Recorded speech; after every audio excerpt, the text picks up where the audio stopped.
Assalamualaikum warahmatullahi wabarakatuh. Puji dan syukur marilah kita panjatkan kepada kehadirat Allah Subhanahu wa taala yang telah memberikan kita rahmat dan hidayahnya. Tidak lupa selawat serta salam kita haturkan kepada junjungan Nabi besar Muhammad SAW serta saudara dan para sahabat hingga yaumil akhir. Perkenalkan, nama saya M. Yahya dengan NIM 2114120439 dari kelas 2A Ekonomi Syariah. Dalam kesempatan kali ini izinkan saya menyampaikan tentang riba. Riba berasal dari bahasa Arab yang artinya lebih atau tambahan. Riba menurut hukum syara adalah kelebihan atau tambahan pembayaran tanpa ada ganti atau imbalan yang disyaratkan bagi salah seorang yang melakukan akad atau transaksi.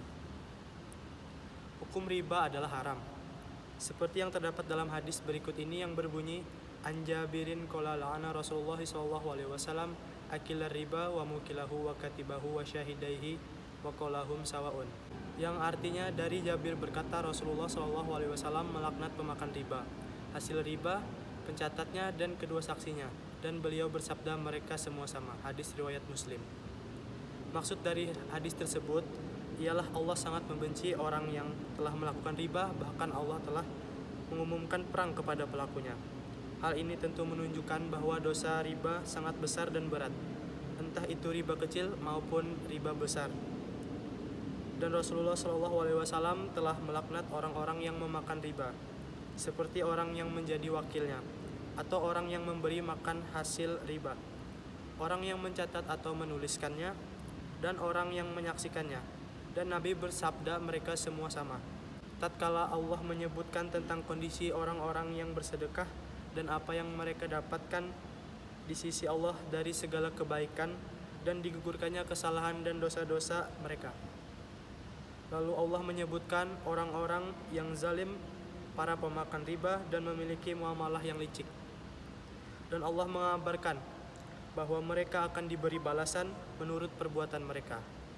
Untuk itu sebagaimana mereka saat masih di dunia dalam mencari penghidupan yang keji, seperti orang-orang gila. Mereka disiksa di alam barzah dan pada hari kiamat bahwa mereka tidak akan bangkit dari kubur mereka hingga hari kebangkitan dan hari berkumpulnya makhluk, melainkan seperti berdirinya orang yang kemasukan setan lantaran tekanan penyakit gila. Maksudnya dari kegilaan dan kerasukan itu adalah siksaan, penghinaan dan dipamerkannya segala dosanya sebagai balasan untuk mereka atas segala bentuk riba mereka dan kelancangan mereka dengan berkata, sesungguhnya jual beli itu sama dengan riba. Mereka menyatukan dengan kelancangan mereka antara apa yang dihalalkan oleh Allah Subhanahu wa taala dengan apa yang diharamkan olehnya, hingga mereka membolehkan riba. Dengan hal itu Allah taala kemudian menawarkan kepada mereka orang-orang yang melakukan praktek riba dan selain mereka untuk bertaubat dalam firman-Nya. Pada masa yang akan datang, jika dia masih terus dalam taubatnya, Allah tidak akan melalaikan pahala orang-orang yang berbuat kebajikan. Tidak ada satupun manusia yang tahu kapan ajalnya akan menjemput. Ingat saudaraku, kehidupan ini hanyalah sementara. Kehidupan akhiratlah yang akan kekal.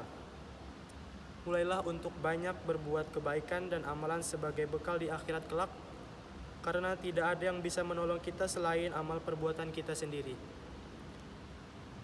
Allah Subhanahu wa taala telah menyiapkan surga bagi orang-orang yang gemar berbuat baik, dan Allah Subhanahu wa taala akan memasukkan ke neraka bagi orang-orang yang lalai dalam kehidupannya di dunia. Oleh karena itu, jangan sampai kita terlena dengan keadaan yang ada di dunia yang fana ini. Itu semua hanyalah bersifat sementara, yang bisa diambil kapanpun oleh Allah Subhanahu wa taala. Demikian yang dapat saya sampaikan pada kesempatan kali ini. Semoga dapat bermanfaat bagi kita semua dan dapat kita aplikasikan dalam kehidupan sehari-hari. Lebih dan kurangnya mohon dimaafkan. Yang benar datangnya dari Allah Subhanahu wa taala, yang maha benar, dan yang salah, khilaf atau keliru itu datangnya dari saya pribadi. Sebagai manusia biasa yang tidak pernah luput dari salah, khilaf dan dosa. Akhirul kalam, subhanakallahumma wa bihamdika asyhadu an la ilaha illa anta astaghfiruka wa atubu ilaik. Wallahu a'lam ila aqwamit thoriq. Wassalamualaikum warahmatullahi wabarakatuh.